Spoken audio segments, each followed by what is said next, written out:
My name is Ryan McClure.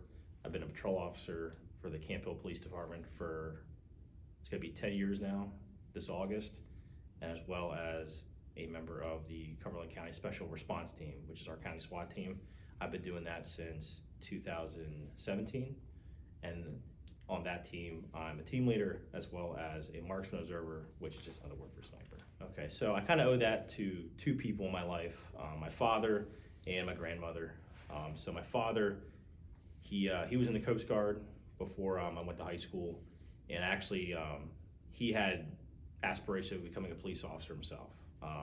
At that time, it was very hard to get a police officer job, so I remember watching him get up early before his job to run and work out and go to like classes after work to prepare, and it just didn't work out for him. But I watched him try to achieve his goal. I know that was something I think that meant a lot to him, a life of service.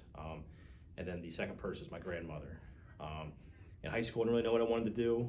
And then my grandma, just in a real nudging way, is just like, hey, why don't you try to become a police officer? You like helping people. As cliche as that sounds, it's kind of like the core thing that all police officers want to do is to help people. So in November of 2019, I was actually not working. And then about 1 in the morning, my phone rang, activating the county SWAT team, the special response team, to respond to New Cumberland for a shooting involving officers. So as a member of the SWAT team, the SRT, we're on call 24/7. So I was at home in bed, and then my phone rings that, hey, you need to respond to Cumberland for a shooting. I think they said at the time, like, officers had been shot at. So like, I had to get dressed and go in knowing that some of my fellow officers had been shot at by somebody. And how that night went was this individual attempted to assault and kill his girlfriend and then shot at the responding officers. But that night we were there for 7 hours, coldest night of my life.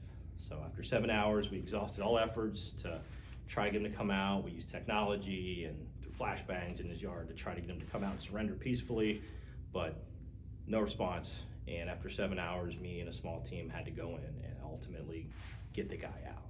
And as you can imagine, that's pretty, it can be hair raising. You know, at that time I was a SWAT team for a few years, and I've been on call outs before, but that was the first one where it really kind of felt real. Like, you go into the house, there's shattered glass, there's cars with bullet holes in them, there's casings on the ground, and you just know that there's someone in that house and we have to go get him.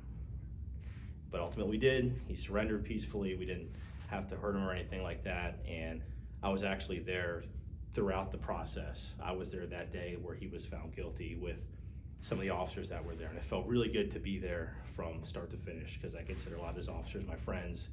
And it meant a lot to me to be there from start to finish with them.